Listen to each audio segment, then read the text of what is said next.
I mean, I've watched this man like literally for all these years, and he is on every play, on every tackle. He may not have been the initial tackle, but he was the one that finished it, or he was the one that initially gang tackle. I mean, he is not afraid to stick his nose anywhere. He is aggressive.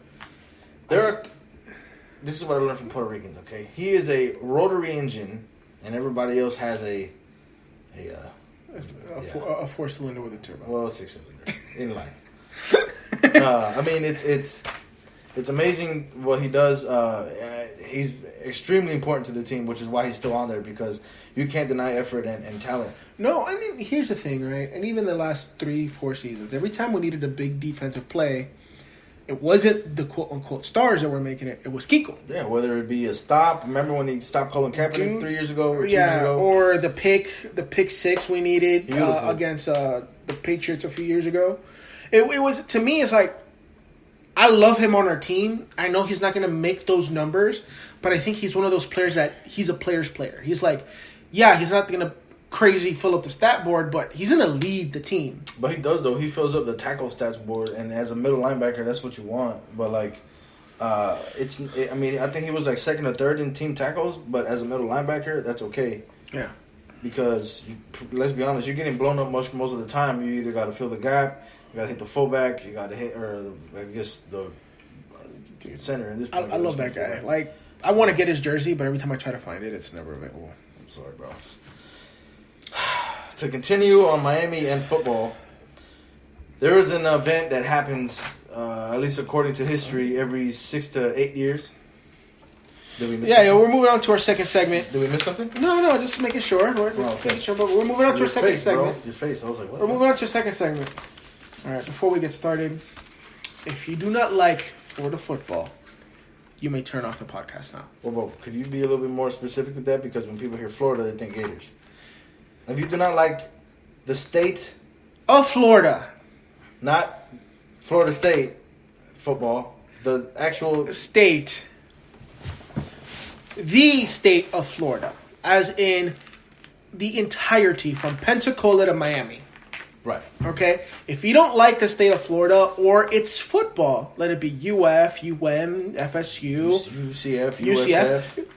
Log the fuck out, because we're about to go deep into some topics here that y'all might not want to know, but it's fucking football season, and at the end of the month, we got the first college football game of the year, and it's a big game. Big game. Like I said, big game. This isn't an annual event. It used to be an annual event. It used to be, but since the Gators are weenies, they're pussies. Yeah, they're more like Caimans. Caimanes. Yeah, they have been ducking Miami. I say in the past 20 years, I think we've only played them 3 or 4 times. I was going to say twice, but maybe 2 or 3 times, yeah. I mean, it is unreal what they've done. They do not want the smoke with either Florida State or Miami. But they do play Florida State every year. They have the Florida Classic every year. That's true. The thing is, fuck the Florida Gators. Done. That's all I have to say. Yeah. Now I'll let you go on before we rattle off some stuff. So, one of the bullet points on here that you had put was, why is this such a heated rivalry? Let's talk about this. Well, let's lay it. So, we have been playing Florida, the University of Florida, and both of us can confess to being convict fans. We are University of Miami diehard fans since, I don't know, the womb. Basically, we bleed green and orange. Whoa, green and blue. Green and blue. That's not even a real fucking color. Who's green and blue? The Gators. No, they're not. They got green. The Gators green. But they're green and orange, or blue and orange. Well, blue and orange makes green, so this is. I'm sorry, bro. I misspoke. Okay, we're diehard Canes fans. Kill yourself. I know. I should. We're diehard Canes fans. Miami is. I can't believe you said. What did you say? Green and orange. Te cabrón. I'm gonna fucking beat your ass, bro. Hold on, where's this? I'm gonna beat you with this fucking mic stand, bro. Shit. You fucking do it. Why is this such a heated rivalry? Number one, because their colors are orange and green and blue and orange. So Gators want to be like Miami, so they just mixed the colors and turned it that way. Their helmets suck. And because the Gators have... Jerseys are disgusting. Yeah, well, that's where the Gatorade came from, but we had the original Gatorade, which was Cafecito, so they wanted to do their own thing. High five. Know what I mean? They're in Gainesville, Florida. Miami's in... Miami. I mean... Coral Gables, to be exact. The reason why there's such a big rival... Off Don Shula. ...is because simply they are in Florida. And the fact that the state of Florida had... Each of these three teams were national champions at one point. And could you say that about any other state, honestly? Let me think. No. Maybe Texas? Maybe? I think Texas. At one point... I would have to double... Yeah. At least the big three schools in Texas, which would be UT. They definitely won before. UT College Station, which is... Texas A&M. Texas A&M. I'm not sure if they won, though. Have they? I'm sure at one point they I had. don't know. Texas A&M. What's TCU was never won. No, not TCU. Texas Tech. Texas Tech. I don't think Texas Tech has one. You know what I mean? So... But UT's definitely won. And I think definitely A&M has won at least once. I'm not you sure. You would imagine, right? Right, yeah, at least once. I don't know. They're one of the older colleges in the state, so you're assuming at least one time. I don't know Texas football if you haven't noticed. But point being... Nobody gives a shit. Right. So the state of Florida is probably one of the only states that all three major universities have won a national title, which gives them, like, who runs this state, bro? Yeah. That's what we fight for. Every fucking year. It's a rivalry like none other in college football. Just for that alone. Bro, here's the thing, right? Here's how you know the rivalry's legit, right? When the games, every time they play, every time there's rivalry week, we have the primetime spot. That's right. No matter the record of the schools. It's just one of those games where you gotta watch. The primetime spot is reserved for either FSU, UN, UF, FSU, or FU, UF. UF, right.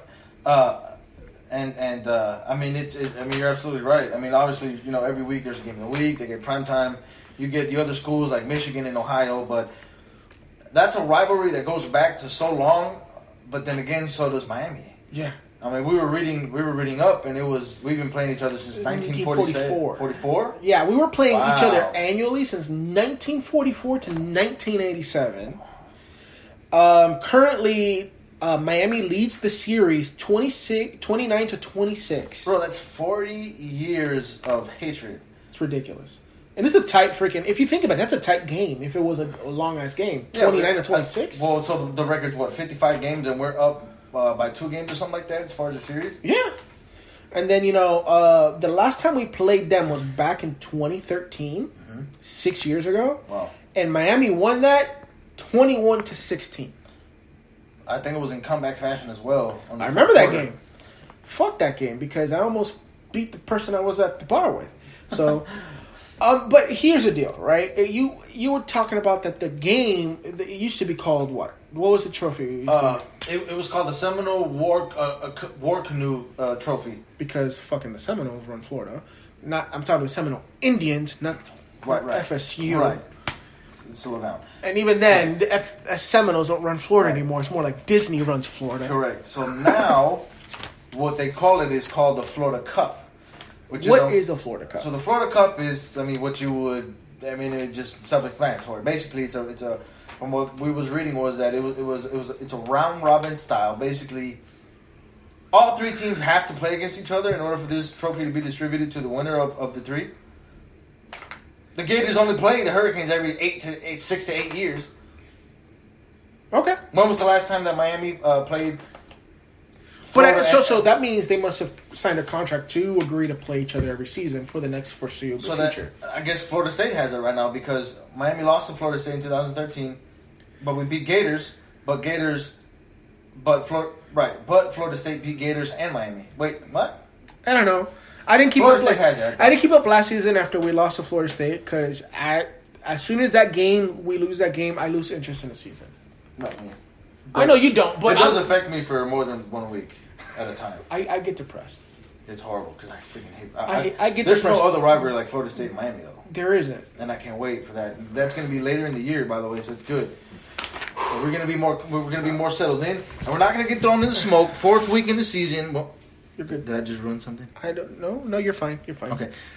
We're not gonna play them fourth game of the season. We're not gonna play LSU on the first game of the season and ruin our momentum like how will happen. That's exactly what happened last year. But we're playing Florida. It's the first game of the season. You know what, bro? I like that because it's a rivalry game, and it better wake these motherfuckers up. I would rather play Florida any day than LSU. Word. Especially playing in LSU. Oh, that was the worst game ever. Listen, if you wear the orange and green and you rock that U on your helmet, listen up. Here. Bust dick. What's the saying go again?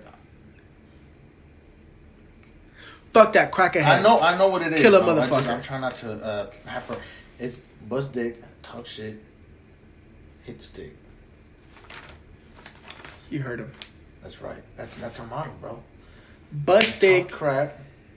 Basically what that means is talk shit. Basically what it means is we work hard, we talk trash, and we hit stick. And we're bad. We're gonna hurt them, bro.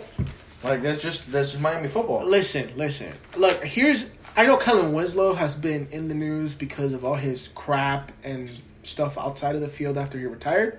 But listen, I need that intensity back. So I'm going to give you an insight that gave me so much hope with Miami this year. And I had no idea about this because it was kind of been put under the dark unless you actually follow the Hurricanes, which I thought I was following them on Instagram, but it was a fan page. It was a fan page that had 1 million followers, but I thought it was a legit one until I got the real one, which has like 500,000 followers. So Miami got a transfer from UCLA. Check this out. My heart's beating already. Miami got a transfer from UCLA as a defensive end. This man is 6'5", 250 pounds. He was the number 1 prospect in the whole nation in 2017. He had some issues with grades. He got his grades back up. Miami was able to bring him in. He will be a Miami Hurricane as a former number 1 prospect. This man is a monster, bro. I looked him up. I mean, he is the truth, and that gave me so much more hope for this season. Santo Señor. Plus, we got the transfer quarterback from Michigan. We were trying to get Jalen Hurts in over the offseason. He wound up going to Oklahoma. But we got the transfer from Michigan. He's a good quarterback. He has a number 1 spot right now, so I'm very excited. Look, I just want to see Miami get back to Miami football. Run the ball, throw the ball, tough-ass motherfucking defense. That's all we fucking need, bro. Like, I want that type of defense, like the 88 season, the 2000, 2001 season. Well, it could happen because all these guys are like juniors and seniors now, bro. Dog. Yeah, it could happen. Bruh, I want that Benny Blades type of swag back. You know what I'm saying? To take off your helmet and talk shit type of shit. Damn. Bruh. I'm getting hyped up, bro. Bruh, like, I want this Miami team to fucking be the bad guys. I want people to talk shit about them so I could be like, Yo. We got the turnover chain, and I promise you it was going to come out so much, especially I'm telling you, bro, you need to look into this defensive end that came from UCLA. Bro. I think he was the guy that was on that documentary series on Netflix, right? The Last Chance You. That he had. I think I know who you're talking about. He had like a stellar season in like JUCO for his sophomore year, and then he got picked back up. I don't know if that's him, but it's a very similar story. Yeah. Very similar, yeah. Yeah. I know he's with UCLA. I don't know if he left. But it's a very similar story, bro. I mean, luckily he was able to stay with UCLA. He got an opportunity to get his grades back up, and he did it. So since we're on the topic of Florida football, let's kind of go. Why has Miami? I mean, this is very well documented. Miami has had some dark days, years, decade since the famous 2000 season. Jesus. Honestly, it was even after that. No. Well, we won the national championship. Right. Then we lost in the Rose Bowl. Right. Okay. Right. 2001, yeah. In 2001 to Ohio State. Fuck you guys. Yeah, dude, I hate him. Fuck you guys. Fucking fucked up Clinton Portis is fucking me. I know. You know, he still had a stellar career in the pros, so you couldn't stop him. You know, my brother almost took me to that game. For real? Dude, he had like 1 ticket or something on the radio. You didn't go, bro? I couldn't go. My mom wouldn't let me go because it was in California. I got you. Okay, well, yeah. But my brother went, and he was there when that shit happened.